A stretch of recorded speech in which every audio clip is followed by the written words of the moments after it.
Tinikman mo muna yan. Kailangan gamitin mo ang iyong dila sa pagtikim nito. Tiyak masasarapan ka dahil sa kanyang lambot. O, nakakaranas ka ba ng pag-urong? Yung tepong papasok na sana sa pintuan ni auntie, ngunit bigla na lamang naging matamlay. At ayaw nang pumasok. Siyempre, hindi ka talaga makakapasok kapag matamlay. Yan ba ang problema mo? Kung noon naman ay ikaw aktibo sa mga bagay na iyan, kung noon ay mabilis tumayo at napakasigla ni Junior, mabilis makapasok sa pintuan, at kung minsan ay nabibitin pa nga, solusyonan natin yan kung ganyan ang problema mo. Kung ikaw ay nakakaranas ng ganyan nung pag-urong, ang video na ito ay para sa iyo. Anyway, may iilan talaga ng mga lalaki na eto talaga ang problema. Nagiging malungkot na. Hindi na ito kagaya ng dati na kay sigla naman. Kasing tigas pa ng bato ang katigasan nito. Ngunit sa kalaunan, lumipas ang mga panahon ay bigla na lamang naging matamlay at naging malungkot na. Number 1, ang dapat mo talagang gawin ay ipahawak mo ang iyong laruan sa iyong kapareha. Yung ice candy mo, ipahiram mo sa kanya, ipahawak mo. Kung hindi siya marunong, turuan mo. Pero dapat unahin niya yung kapitbahay ng ice candy, yung 2 bola doon. Kailangan dahan-dahan lang sa paglapit doon at sa paghawak. Huwag niyang biglain sa paghawak. Kaya dapat kung ikaw ay nakikinig ka ngayon sa iyong kapareha na ganito ang problema niya, kulang lang yan sa laro. Dapat ganito, dahan-dahan lang sa pagkuha ng bola, unti-untiin mo lamang, igalaw mo ang iyong mga daliri, ganon, ganon ang tamang paghawak at paglaro sa 2 bola. Tapos ay ganunin mo, ganyan lang, kaliwa, kanan, dahan-dahan lang. Kapag ginawa mo ang ganyang klaseng laro ay mapapapikit siya sa kaligayahan. Kapag ginawa mo yan, unti-unting mapupukaw ang kanyang kaluluwa sa kaligayahan. At unti-unting tatayo ang dating malungkot. At unti-unti mo ring ilapit ang iyong mukha sa 2 bola ng kapitbahay ng ice candy. Himudin mo, malambot yan. Pwede mo ring kainin yan ng unti-unti dahil tsokolate naman yan. Ang tsokolate, kapag tinikman mo muna yan, kailangan gamitin mo ang iyong dila sa pagtikim nito. Tiyak masasarapan ka dahil sa kanyang lambot. At kapag naramdaman ng iyong kapareha at nakita niyang ginagawa mo, tiyak liligaya siya ng lubusan at mapupukaw ng unti-unti ang kanyang kaligayahan. Sa ganyang paraan ay unti-unting tatayo ang dating malungkot. Kapag kinain mo ang tsokolate, marunong ka man o hindi, tiyak liligaya siya. Makikita mo sa kanyang bakas na mga labi ang ngiti na abot hanggang tenga. At kapag nagsawa ka na sa tsokolate, pumunta ka sa ice candy, kainin mo lang yon ng bongga. Simple lang naman ang gawin mo doon para matikman mo ang tunay na lasa nito. Itaas baba mo lamang habang kumakain ka ng ice candy. Taas, baba, taas, baba. Ganun lang dapat para ma-feel mo ang lasa nito. Napakasarap nito kapag tuluyan mong kinain.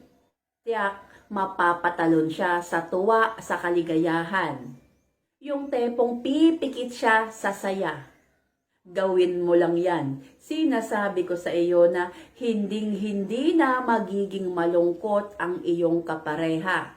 Palagi na lamang itong blooming. Nakakapag-glow kaya kapag ganon. Eto, meron lang akong ibabahagi na kaalaman kung bakit nakakaranas ang isang lalaki ng pag-urong o di kaya ang paglungkot. Itong ibabahagi ko ay ayon ito sa pag-aaral o sa mga eksperto. Mayroong maraming mga dahilan para sa isang purong sokolohikal o di-organic na dahilan para kawalan ng impotency o di-organic na dahilan para sa kawalan ng potency. Maaari itong magsimula ng biglaan. Karaniwang pagkatapos ito ng isang psychological na trauma. Maaari din itong maramdaman ng unti-unti upang resulta ito ng depresyon, pagkabalisa at matagal na stress. Sa kabilang banda ay merong pangkaraniwang sitwasyon na nakaapekto sa hindi pagbaba ng isang beses. Sa lahat ng mas may edad, ang paminsan-minsan na pagbigo upang maisagawa ang kaligayahan ng dalawang tao ay matatagpuan rin sa iba pang maraming sitwasyon. Halimbawa sa hindi pagkakasundo ng iyong kapareha at pwede rin sa pagkatapos ng pag-away at nakakaapekto rin ang mga paligid ninyo kagaya ng maingay, mga ilaw, stress, maraming iniisip, mga pinansyal. Ito ay sanhi ng pag-urong ng isang lalaki na hindi agad ay tumatayo. At marami pa, katulad ng kung ikaw ay merong dinaramdam, at marami pa, katulad ng kung meron kang sakit, meron kang dinaramdam. Halimbawa, umiinom ka ng iyong maintenance. Isa yan sa mga pangunahin na hindi agad-agad natayo ang isang tao. Meron ding problema sa pag-supply ng dugo sa iyong alaga. Maaaring ganun din, isa yan sa mga senyales. Mga karamdaman ng nervous system. Maaari ding mga sakit na mga hormonal. Mayroon ding structural na damage ang iyong alaga. O iba't iba pang mga klase ng mga sakit na mayroon ka. Nakakaapekto kasi yan sa inyong kaligayahan. Ayon din sa pag-aaral ay maaari ding ikaw ay tumaas na ang iyong timbang, lumaki ka na, tumaba ka na. Kapag tumaba na rin ang isang tao ay unti-unti na rin lumiliit ito at natatabunan na ng purong taba ang paikot nito. At hirap nang makapasok sa bahay ni auntie dahil hindi na ito kagaya pa ng dati na payat at slim pa. Ganun pa man, merong mga iilan na para makatulong sa iyo at muling manumbalik ang sigla. Dapat gawin mo ang pag-eehersisyo araw-araw. Kagaya ng pagtakbo kahit 30 minutos lamang gawin mo ito sa isang araw. Maraming benepisyo ang pagtakbo ng isang tao. Kailangan laanan mo ito, laanan mo ng oras at panahon.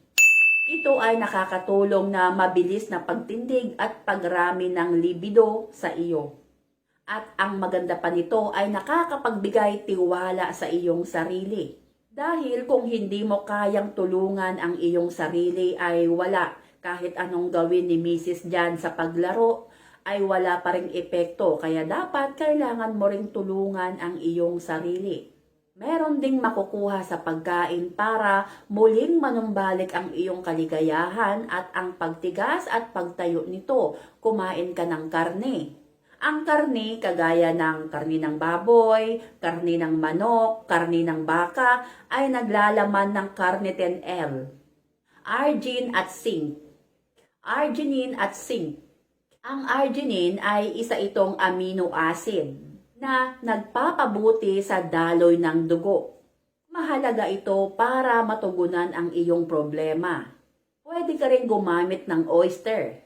Ayon sa pag-aaral, ang oyster ay naglalaman ng mga compounds at nagtataas ng mga antas ng testosterone at estrogen.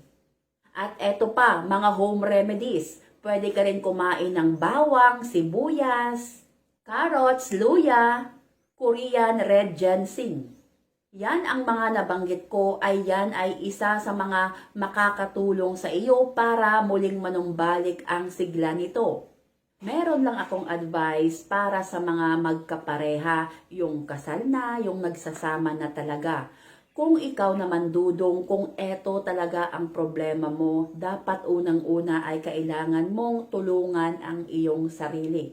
Dahil kapag hindi mo kayang tulungan ang iyong sarili, kahit anong gawin pa ng iyong kapareha na babae dyan, kahit na hilahin niya pa yan pataas pababa, kung wala ka rin nararamdamang ligaya ay wala rin epekto. Nasasayang lang ng oras ang iyong kapareha dyan. Yung tepo na kahit anong gawin niyang laro dyan ay wala pa rin. Kaya dapat help yourself. Gawin mo yung ibinahagi ko, mag-exercise ka, kumain ka ng mga masustansyang pagkain, kagaya ng sinabi ko kanina. Nakakatulong yon. At eto, para naman ito sa mga babae na merong karelasyon o merong kinakasama na ganyan ang problema niya, ganyan ang problema ng kanyang kinakasama. Kung ikaw ay alam mo naman, dapat tulungan mo rin siya. Hindi yung wala kang pakialam dyan, nandidiri ka. Meron kasi na mga iilan na mga babae na nandidiri, hindi nila ginagawa ang paglaro o pagkain ng ice candy. Kapag ganon ay dapat makiramdam ka naman. Minsan-minsan ay paligayahin mo rin siya. Tandaan mo, noong kabataan kayo ay palagi kanyang pinapasaya. Palagi kanyang pinaliligaya. Noong panahon na masigla pa at malakas pa at laging natayo, natindig. Ganon pa man, kung wala pa rin nangyayari kahit anong gawin ng lahat, ay gawin mo na lamang ay pumunta ka sa iyong doktor. Pumunta ka sa doktor para mersetahan ka at mabigyan ka ng tamang gabay. So, yun lamang ang aking ibabahagi. Maraming salamat. Kung hindi ka pa nakapag-subscribe, please i-subscribe mo na yan at i-click mo na rin ang bell para ma-notify ka sa aking mga bagong video. Maraming salamat. Bye!